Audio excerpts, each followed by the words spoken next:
anticiper les pluies dans certaines parties du globe et puis en même temps créer des sécheresses ailleurs, donc on n'en sait rien.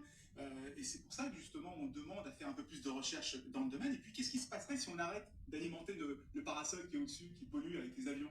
On ne sait pas. Donc c'est pas une solution. C'est pas une solution. On se dit que c'est une option de, on va dire, de dernier recours au cas où les catastrophes naturelles s'amplifient sur Terre et que justement ça nous permettrait de gagner un petit peu de temps, le temps qu'on arrive à réduire de façon très globale nos émissions de CO2. Bon, en attendant, vous n'avez pas des solutions un tout petit peu moins risquées? Alors si, on en a heureusement des solutions, en plus c'est des solutions, mais même si elles sont un peu plus locales, celle-là par exemple, climatiser les océans. Climatiser les océans, comment ça fonctionne? Ben, ça fonctionne exactement comme votre baignoire, c'est-à-dire que vous mettez un grand tube qui va aller chercher l'eau qui est plus froide au fond de l'eau, au fond de l'océan, et bah, avec un petit aspirateur va la remonter à la surface et du coup bah, ça va ramener le froid au-dessus, et donc ça va climatiser la partie supérieure de l'océan, parce que vous savez que c'est l'océan, la chaleur des eaux qui nourrit les tornades, qui nourrit aussi toutes les tempêtes, et on peut aussi mettre vous avez vu, des petits miroirs à la surface de l'océan. Ces miroirs vont renvoyer la chaleur vers le ciel pour pouvoir, encore une fois, climatiser et baisser un peu la température. Donc on a comme ça pas mal d'idées, mais la solution c'est déjà de commencer à réduire nos émissions de CO2, parce qu'on est arrivé, on est au bord du mur. Ça passe par nous. Merci beaucoup, Alice Mbida. Ensuite, dans les minutes qui viennent, ça risque de râler, de se bousculer dans les gares SNCF. Donc voilà, Télématin du 13 février 2024.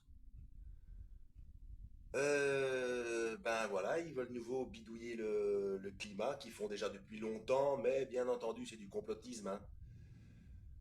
Voilà, voilà. Donc maintenant, ils veulent toucher aux océans. J'ai pas pu mettre depuis le départ, mais bon, ils parlaient de mettre un parasol.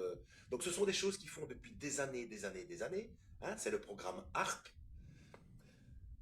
qui est un sous-programme du programme Bluebeam de la NASA, qui a commencé à être élaboré en 1974.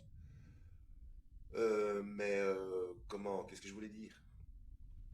Euh, et maintenant, ils nous amènent ça petit à petit dans les médias officiels, petit à petit, mais bien entendu, le discours, c'est toujours pour faire le bien, n'est-ce pas?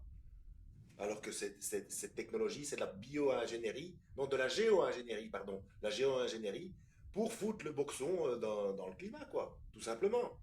Et je rappelle que le CO2, ça sert à ce qu'on ait des fruits, des légumes, et donc de l'oxygène, parce que le CO2 permet aux plantes de proliférer.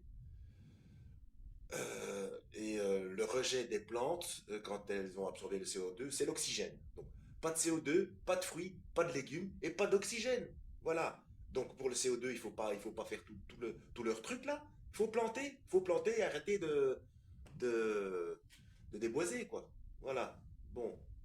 Ne vous révoltez pas, lisez la Bible et que Dieu vous guide.